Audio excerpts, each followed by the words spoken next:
Anda kembali di Prime Time News, pemirsa. Situasi terkini di Papua relatif kondusif, namun harus terus ada upaya menjaga damai di Papua agar tetap berada dalam bingkai Negara Kesatuan Republik Indonesia. Dan untuk membahas terkait dengan apa yang perlu dilakukan untuk menjaga damai di Papua, telah hadir di studio. Sebenarnya ada dua narasumber, namun yang baru hadir baru satu, yakni Bang Romanus Ndaulendong, Komisioner Komisi Informasi Pusat KPI. Bang Romanus, selamat. Mohon maaf, KIP. Bang Romanus, selamat malam. Selamat malam. Ini kemarin habis dari Papua, dan kita nanti juga akan berbincang dengan Bang Lenis Kogoya, staf khusus Presiden untuk Papua. Namun saya ingin tanya terlebih dahulu, Anda habis kunjungan dari Jayapura dan kita tahu bahwa di sana akses diblokir dan kemudian menyebabkan masyarakat susah mendapatkan informasi, mengakses informasi, bahkan pelayanan publik juga terganggu. Tapi kalau misalnya kita melihat dari perspektif keamanan dan juga kedamaian di Papua, seberapa penting sebenarnya untuk membatasi akses di sana dengan kondisi seperti ini? Baik. Pertama soal keterbukaan informasi itu pada dasarnya memang mendorong supaya sebanyak-banyaknya informasi dibuka untuk publik ya. Tapi pada titik tertentu bahkan sudah diatur yang informasi terkait dengan keamanan nasional, ya, rahasia negara segala macam itu harus dibatasi kan gitu ya. Saya memang beberapa saat lalu di Papua sangat terasa betul memang. Awalnya kita mudah sekali untuk akses internet, tiba-tiba terhentikan gitu ya. Bahkan beberapa hari terakhir untuk telepon dan SMS pun juga terganggu. Mulai terganggu ya. Dan saya kira itu harga-harga yang perlu kita toleransi ya. Karena memang kebebasan sekarang itu sudah menjadi semacam badai ya. Apalagi terkait dengan Papua ya. Nah, kalau saya melihat bahwa ada desain ya yang membuat Papua ini membara kan gitu. Dan ini menurut saya pemerintah tidak boleh main-main menanggapnya. Dan apa yang dilakukan oleh pemerintah tentu sudah dihitung semuanya ya, soal membatasi akses internet segala macam itu. Saya kira semua sudah dihitung karena ini kaitan dengan kepentingan bangsa yang lebih besar. Artinya kan, menurut Anda di situasi seperti ini pembatasan akses bahkan pemblokiran akses adalah langkah yang benar? Langkah yang bisa kita mengerti. Saya misalnya cek di Papua, sebagian besar rakyat Papua setuju dengan soal ini. Bahwa kemudian ada hambatan-hambatan komunikasi itu hal yang bisa dimaklumi karena memang eskalasi yang namanya hoax itu luar biasa. Kita, menurut saya, apresiasi kepada pemerintah, terutama Kominfo yang membatasi ini. Menurut saya ini satu langkah taktis, tentu sifatnya sementara, ya, jadi bukan sesuatu yang permanen begitu. Nah, hanya memang Kominfo tentu perlu memberikan penjelasan kepada publik mengapa misalnya ini dibatasi kan gitu. Berapa lama akan menurut dibatasi? Anda selama ini penjelasan dari Kominfo seperti apa, Bang? Ya, tentu saja memang yang sudah dilakukan kalau kita mengikuti perkembangannya sebenarnya sudah cukup. Tapi karena ini bangsa yang besar dan kepentingannya lebih banyak begitu, sehingga menurut saya memang selain dia membatasi akses internet, saya kira perlu badan-badan pemerintah untuk lebih aktif di Papua itu, untuk memberitahu bahwa kita sedang dalam satu suasana darurat begitu, ya, sehingga kemudian hoax itu bisa dicegah kan gitu ya. Jadi kalau menurut saya sih saya ajak dengan kawan-kawan kita semua di Papua ya gitu. Dan kemarin saya dialog dengan mereka di sana, mereka bilang oke, kita tahu bahwa ini agak sedikit terganggu begitu, tapi itu lebih mudah diterima daripada atas nama akses internet yang luas begitu. Tapi akhirnya hoax yang membabi buta begitu. Karena terus terang saja hoax ini sudah pada titik tertentu mematikan. Sehingga saya kira kalau pemerintah membatasi, menurut saya kita bisa terima. Ya. Baik, kita akan jeda terlebih dahulu, Bang Romanus. Nanti kita akan undang Bang Lenis Kogoya yang telah hadir di studio Metro TV. Kami akan kembali, pemirsa, sesaat lagi tetaplah bersama kami di Prime Time News. Nah, sudah bergabung bersama kami Lenis Kogoya, staf khusus Presiden untuk Papua. Bang Lenis, selamat malam. Terima kasih telah bergabung bersama kami. Menko Polhukam sudah mengatakan bahwa situasi di Papua dan Papua Barat mulai kondusif. Kita tahu juga di Pasar Mama-Mama di Jayapura juga sudah mulai beroperasi. Kita harapkan terus beroperasi dan juga berjalan normal begitu. Tapi apa yang harus dilakukan agar situasi tetap kondusif? Sebenarnya apa yang bisa diupayakan agar ini bertahan situasi kondusif ini? Nah, kita akan bikin jangka panjang dan jangka pendek. Jangka pendek itu harus setiap orang Papua yang di mana yang berada, baik dari pemerintah maupun tokoh agama, harus menyatakan damai dulu. Pertama harus damai. Mari kita bersatu untuk bicarakan kedamaian dulu. Hati ke hati. Jangan bicara masalah mulut, media, telepon. Harus datang bagaimana untuk kedamaian ini. Tidak ada perdamaian kalau tidak jadi satu. Ini sudah dilakukan oleh seluruh pemimpin. Saya melihat sampai detik ini belum ada. Baru tadi kejadian baru ada yang suara-suara masuk untuk kata perdamaian. Oke. Ini kan Artinya semua unsur pimpinan di sana, provinsi, kabupaten, kota, kepala suku dan lain sebagainya, tokoh masyarakat, tokoh adat harus ngomong damai dulu. harus damai. Jadi perpanjangan tangan dari pemerintah pusat ini adanya di gubernur. Nah, gubernur fasilitasi kepada bupati-bupati kota, bupati, Prokopi dalamannya, TNI Polri duduk sama-sama. Baru katakan untuk kita damai. Itu aja. Oke. Nah, ini belum jalan. Jadi udah meledak dulu baru kita kaget gitu. Saya sebelum kejadian, saya melulu di media saya bicara. Malah saya diserang terus. Padahal saya minta perdamaian. Saya bilang perdamaian saja dikerojok saya di media. Nah, ini siapa ini? Apakah saya tidak boleh bicara itu gitu loh? Oke. Kalau menurut Bang Lenis artinya yang harus dilakukan adalah kita diskusi, duduk dan berdialog bersama-sama menciptakan perdamaian. Itu adalah jangka pendeknya, jangka jauhnya, jangka panjangnya apa, Bang? Ya, jangka pendeknya begini.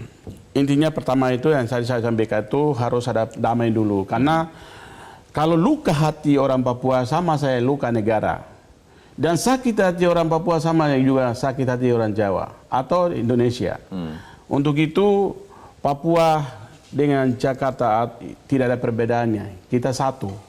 Untuk itu harus pemerintah, tokoh agama, tokoh adat kumpul sama-sama di sana, sampaikan kepada masyarakat diam dulu. Ini udah mulai persoalan harus diselesaikan dengan hati. Itu jangka waktu yang pendek. Oke. Jangka panjang, Pak Presiden kan punya keinginan untuk berkomunikasi baik langsung dengan pemerintah, dengan masyarakat. Entah mau ke Papua kah, mau ajak ke sini kan sudah ada jadwal. Jangan ribut dulu lah, itu yang saya sayangkan di situ. Jangan berantem dulu, jangan rebutan dulu, jangan hancurin dulu fasilitas umum. Apalagi masyarakat kecil punya usaha hancur. Wah ini kan jadi persoalan kan kita tidak kejadian ini kan. Sayang sekali terjadi ini ya. Karena akhirnya kan masyarakat yang pendatang ini marah, nangis, sedih. Orang tidak tahu apa-apa loh. Terus masyarakat ajak demo masuk rame-rame ini juga tidak tahu apa-apa. Makanya saya bilang kita itu kan negara hukum. Dan kita punya intelijen. Siapa itu aktor yang di belakang itu? Coba diungkapkan. Baru saya kasih jempol sebagai orang Papua. Setuju Pak Romanus? Ya setuju. Ini kan bukan satu peristiwa yang tiba-tiba aja rakyat marah gitu. Menurut saya tadi udah bilang ini baik desain kan begitu. Saya kira negara itu dan rakyat ya itu punya kebutuhan untuk tahu kalau betul ini ada yang bermain. Beritahu kepada publik. Ya kalau penegakan hukum segala macam itu harus cepat ya. Saya lama bergaul dengan kawan-kawan Papua. Mereka punya hati damai yang luar biasa. Ya. Jadi kalau tiba-tiba ada yang beringat, saya kira ini ada sesuatu yang aneh kan begitu ya. Nah kalau yang aneh itu menurut saya tugas negara itu adalah mengungkap ini. Ada apa sebenarnya balik ini? Bang Lenis, ini terduga pelaku ujaran rasisme di Surabaya sudah ibaratnya ditangkap dan juga ditersangkakan oleh polisi. Kemudian terduga perusuh juga di Jayapura kemarin juga sudah diamankan oleh pihak kepolisian. Nah, apakah kemudian dengan penegakan hukum ini cukup untuk meredakan situasi di Papua atau butuh langkah yang lebih jauh? Ya, karena ini kan tahun ke tahun selalu terjadi masalah Papua. Ini pasti ada akar masalah. Betul. Kenapa sih orang Papua marah? Kenapa orang Papua itu ribut? Nah ini kan harus analisa baik-baik. Menurut akar Anda masalah. analisanya apa, Bang Lenis? Jadi gini, pertama sekali orang Papua kan sama kondisinya yang bersama, minta merdeka atau minta referendum lah di sila itu. Lalu ada tim namanya tim 100, sampai ke istana. Setelah itu dikasih kita kasih otonomi khusus saja. Ini zamannya Presiden zamannya Pak Gus Dur ya. Gus Dur kayaknya ya. Dikasih otonomi khusus tahun 2001. Nah, di situ ada kewenangan, diberikan kewenangan. Ada 3 kewenangan, Pak. Kewenangan pertama adalah kewenangan gubernur orang asli Papua, wakil gubernur orang asli Papua. Terus bupati, wakil semuanya SKPD orang asli Papua. Oke. Terus ada hak kewenangan keuangan ekonomi. Uang kita sekarang ini kemungkinan sudah naik 37 sekian triliun akan turun di Per sana. tahun. Per tahun. Untuk dana otonomi khusus. Untuk OSUS ini. Oke. Ini langsung ditransfer ke rekening Provinsi Papua. Nah, uang itu gunakan untuk apa? Pendidikan, kesehatan, dan ekonomi. Nah, pertanyaan saya adalah, apakah Menteri Dalam Negeri sebagai pembina pernahkah setiap tahun evaluasi? Artinya akar masalah sebenarnya masih berkutat pada kesejahteraan. Ya. Padahal sudah ada dana, menurut Anda dana otonomi khusus yang jumlahnya sampai 7 triliun lebih, 8 triliun itu, yang menurut Anda ini tidak dimaksimalkan atau seperti apa, Bang? Ada contoh yang saya sampaikan. Contoh yang hak keuangan yang tadi. Itu ada afirmasi, ada 6%. Lembaga masyarakat adat itu 2%. Tokoh perempuan 2%, agama 2%. Sampai hari ini belum ada realisasi. Terus Menteri Dalam Negeri sudah kasih surat kepada gubernur segera melaporkan anggaran afirmasi 6%. Sampai belum kirim, akhirnya kemarin terlambat. Dana OSUS itu baru transfer kemarin bulan Juli kirim. Sebentar. Contohnya Artinya adalah permasalahannya memang kompleks di Papua. Artinya tidak hanya soal misalnya mereka yang menginginkan merdeka, yang kita juga sepakat bahwa NKRI adalah mutlak begitu, harga mati. Tapi ada juga masalah-masalah dasar yang kesejahteraan padahal di tengah-tengah pemerintah tengah gencar membangun infrastruktur. Artinya oke, infrastruktur sudah terbangun, masyarakat Papua mungkin sebagian besar merasa bahagia, namun ada kesejahteraan yang belum tersentuh dari dana yang seharusnya digunakan untuk mensejahterakan mereka ini. Inti dari kemerdekaan itu kan ada di situ. Intinya. Rohnya kan kemerdekaan itu untuk kesejahteraan, kewenangan, semua di lembaga kan. Itu nama dalam roh undang-undang OSUS itu. Menurut Anda kemana selama ini Bang OSUS? Ini harus terbuka.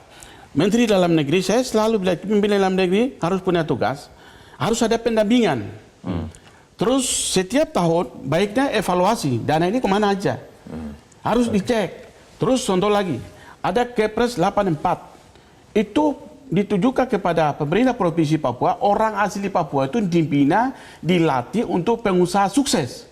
Gunung itu 1 miliar, penunjukan tidak pakai lelang, pantai itu 500. Terus seharusnya pemerintah pusat juga kawal, menanyakan berapa persen disiapkan PU provinsi, kabupaten, termasuk balai juga, menanyakan berapa orang dia siapkan orang asli Papua. Terus honorer, sekarang ini numpuk sampai 12.000 orang di Papua yang mengabdi sudah lama bertahun-tahun itu menumpuk sampai 12.000 orang. Sampai hari ini belum diangkat. Bagaimana orang bisa bertumpuk? Ada lagi Freeport, itu 8.000 orang yang di PHK. Bang Romanus mungkin ingin berkomentar terlebih dahulu. Saya mau nambahkan ini soal apa ya, jangka panjang ya. Saya kira memang. Ini artinya kesejahteraan masih menjadi api dalam sekam. Taruhlah itu mungkin bidangnya Pak Lenis dan kawan-kawan gitu ya. Tapi menurut saya yang sangat perlu itu adalah jangka panjang, pendidikan kewargaan. Jadi orang mulai belajar martabat itu apa ya? Itu melekat pada kemanusiaan. Betul. Dia tidak peduli dengan warna kulit, dengan apa segala macam. Ini kan memang, maaf ya, di bangsa kita tuh masih ada orang yang masih ada pikiran begitu kan begitu. Nah, saya kira Indonesia adalah bangsa yang beradab begitu ya. Dan saya bergaul banyak dengan kawan-kawan Papua dan mereka luar biasa. Jadi kalau orang tanya, bagaimana Anda memastikan Papua itu cinta Indonesia? Kita juga tanya. Bagaimana memastikan orang lain mencintai Papua? Kan Papua. Jadi menurut saya sekali lagi NKRI itu harga mati ya Pak Lenis gitu ya. Dan tentu banyak faktor.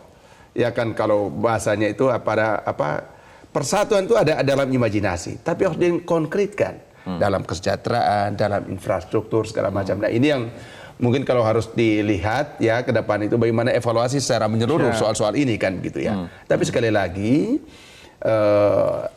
hati damai itu ada di warga Papua dan di mana-mana kan gitu. Jadi mungkin karena segelintir orang ya yang bermain soal-soal ini. Baik. Nah, itu yang menurut saya sekali lagi, kalau memang pemerintah atas nama informasi ini, kalau memang betul ada orang gerakan, tangkap orang-orang ini. Ya, sebelum soal-soal ini menjadi blunder buat bangsa. Ya, jadi dalam teori politik itu begini Pak Mas Asrori. Kalau kita pilih antara tirani dengan anarki, kita pilih tirani. Artinya pada titik tertentu negara terus berdaulat betul atas kuasa-kuasa yang menghancurkan negara, kan gitu ya. Jadi saya kira soal orang bisa persoalkan akses internet atas nama kebebasan gitu. Tapi saya pada titik itu kebebasan harus dibatasi. Kalau itu ternyata akan mendestruksi kita sebagai bangsa. Keamanan negara. Baik, kita akan lanjutkan lagi perbincangan setelah jeda berikut ini. Nanti saya akan tanyakan kalau misalnya Bang Lenis tadi menyoroti soal kesejahteraan yang ini muaranya dari otsus yang tidak termaksimalisasi. Apa yang harus dilakukan kemudian untuk menjawab satu masalah di Papua, yakni soal kesejahteraan. Kita akan kembali sesaat lagi.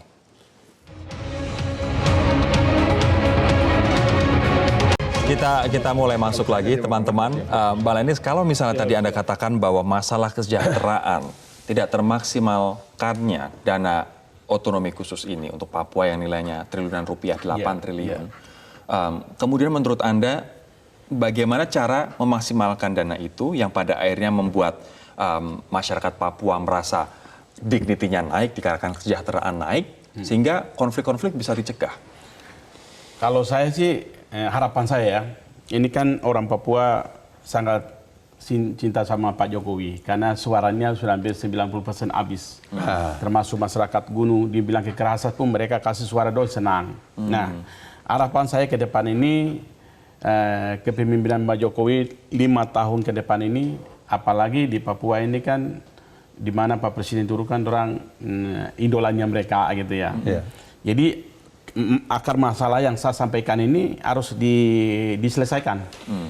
Artinya sebentar, kita tahu bahwa pemerintahan ini juga fokus untuk membangun di Papua infrastruktur jalan, pasar dan lain sebagainya. Itu ternyata belum cukup. Ini kan 5 tahun kemarin sudah berjalan, udah cukup lah, udah merasa kita sudah mendapatkan terobosan-terobosan baru. Contohnya Jalan Jayapura Wamena biasanya kan naik pesawat semua, logistiknya mahal. Tapi setelah adanya Jalan Jayapura Wamena tembus, Duga Wamena tembus, ini berarti kan ini kan harga sembako terus BBM harga kan turun. Nah gitu. Ini selesaikan yang bagus. Sekarang manusianya. Yang seperti yang tampilkan, kalau bangun Papua itu harus dengan manusia harus siap-siap untuk dipakai. Seperti yang tadi, orang pengabdian sudah bertahun-tahun di sana. Ada 12.000 orang. Sampai hari ini belum selesai. Ini memang saya minta sudah berapa kali. Nanti mudah-mudahan beliau dengar berita hari ini. Saya minta besok harus bikin keputusan khusus. Untuk kasih khusus kewenangan orang Papua. Untuk mengangkat semua 12.000 orang ini. Papua Barat sudah selesai. Udah beresin semua, nggak ada lagi. Ini adalah yang kita bicarakan guru honorer. Karena mereka ini masuk di pendalaman, penggabding, guru, harus diangkat. Jadi nggak ada masalahnya, mudah-mudahan cepat diangkat. Terus yang kedua masalah honorer PHK di Freeport ini. Ini harus ada solusi jalan keluar. Jadi nggak ada pengangguran di Papua. Karena ini ini jadi numpuk. Akhirnya Papua ini pengangguran mulai menambah, bisa jadi masalah besar. Artinya sebenarnya akar masalah bukan mereka yang ingin berpisah dari NKRI, tapi justru kesejahteraan dikarenakan sebenarnya uangnya sudah ada, tapi tidak digunakan secara maksimal dan tepat. Ya, kalau masalah ideologi, saya bisa karena itu dari sejak tahun 77 sampai sekarang kan ideologi untuk masalah referendum selalu ada terus. Nah, ya, akhirnya kan pemerintah berikan undang-undang OSIS itu. Jadi saya corotinnya undang-undang OSIS ini aja. Jadi kalau ini berjalan baik sesuai yang diinginkan oleh masyarakat, saya kira mungkin tidak gejolak lagi. Karena saya kasih waktu 20 tahun tujuannya kan membuktikan. Siapa yang paling bertanggung jawab untuk dana otsus itu? Iya, bisa enggak? Menanyakan bisa enggak? Jadi sekarang saya minta evaluasi pemerintah provinsi dengan kabupaten pusat itu hanya satu. Saya ingin tahu, ini dibuka. Siapa yang salah? Pemerintah pusat yang salah atau pemerintah provinsi yang salah? Mana siapa yang salah? Harus dibuka. Yang bertanggung jawab untuk mengelola dana otsus siapa, Bang? Ya pemerintah, gubernur. Gubernur yang keluarkan. Dan Anda tadi menginginkan harus dibuka siapa yang salah dalam mengelola, apakah dari pemerintah pusatnya atau dari pemerintah daerah? Iya, karena daerah itu 80%. Terus Maksudnya kabupaten. Provinsi itu 20%. Sekarang pengguna dan ausus itu sampai sesuai sasaran atau tidak. Terus sejauh mana? Contohnya pendidikan. Adik-adik ini dulu zaman saya, kami mungkin belum ada ausus. Tapi sekarang adik-adik ini kebanyakan datang ke kantor. Kakak, kita ini beasiswa akhir kuliah kita tidak bisa bayar. Banyak sekali mengeluh, asrama-asrama, kebutuhan, beasiswa, mereka rasa sulit, Pak. Bang, kalau dana otsus beres, kelola dengan baik, memang akan menyelesaikan akar-akar masalah di Papua? Ya, saya kira bisa selesaikan masalah itu. Oke. Pak Romanus mungkin ingin menambahkan terkait dengan kesejahteraan saudara-saudara. Saya kira begini, kasus Papua ini itu warning ya buat pemerintah provinsi, pemerintah pusat, bahwa ada begitu banyak persoalan yang harus ditangani secara serius begitu ya. Khusus soal Papua itu memang kan kalau kita lihat ini wilayah yang sangat luas ya, luar biasa dengan kekayaan alam luar biasa. Tapi kalau di situ masih ada kemiskinan memang menyedihkan kan begitu ya. Jadi karena begini, apa sih yang membuat kita merasa hidup bersama itu menyenangkan? Oh kita sama dapat sama rasa. Kita punya keadilan, punya apa? Nah saya kira ini soal-soal ini saya kira harus dipenuhi betul ya. Nah pemerintah provinsi misalnya harus memberikan penjelasan mapping mereka untuk pembangunan Papua itu seperti apa kan begitu. Sehingga kemudian orang tahu, oh saya kan setelah 5 tahun nanti Papua akan bentuknya seperti apa, akan lebih baik segala macam. Nah ini saya kira agenda-agenda yang perlu mendapatkan atensi dari pemerintah pusat dan pemerintah provinsi ya. Dan saya kira terutama untuk Pak Presiden ya, saya kira ini challenge ya. Saya kira ini bukan bukan akhir dari sebuah perjalanan, ini tantangan begitu. Ya, begitu ya. Bang Lenis, kita tahu bahwa suara Pak Jokowi di Papua begitu tinggi, majority begitu. Tapi dengan kondisi situasi saat ini walaupun sudah mulai kondusif, apakah sudah aman untuk Pak Presiden datang ke tanah Papua? Ya. Jadi yang penting begini, Pak. Menurut saya aman atau dia Pak Presiden tidak pernah takut kepada manusia siapapun, kecuali Tuhan. Pasti akan datang. Asal masyarakat Papua harus tenang. Jadi saya pesan masyarakat Papua maupun yang masyarakat saya yang pendatang, yang sekarang ini kan kecewa yang dengan adanya kerusuhan, kios mereka dihancur, dibakar dan sebagainya. Ya, mungkin kita akan komunikasi baik dengan wali kota. Yang kejadian Artam Benda yang korban itu nanti saya turunlah, kita bantu. Bagaimana? Karena ini musibah.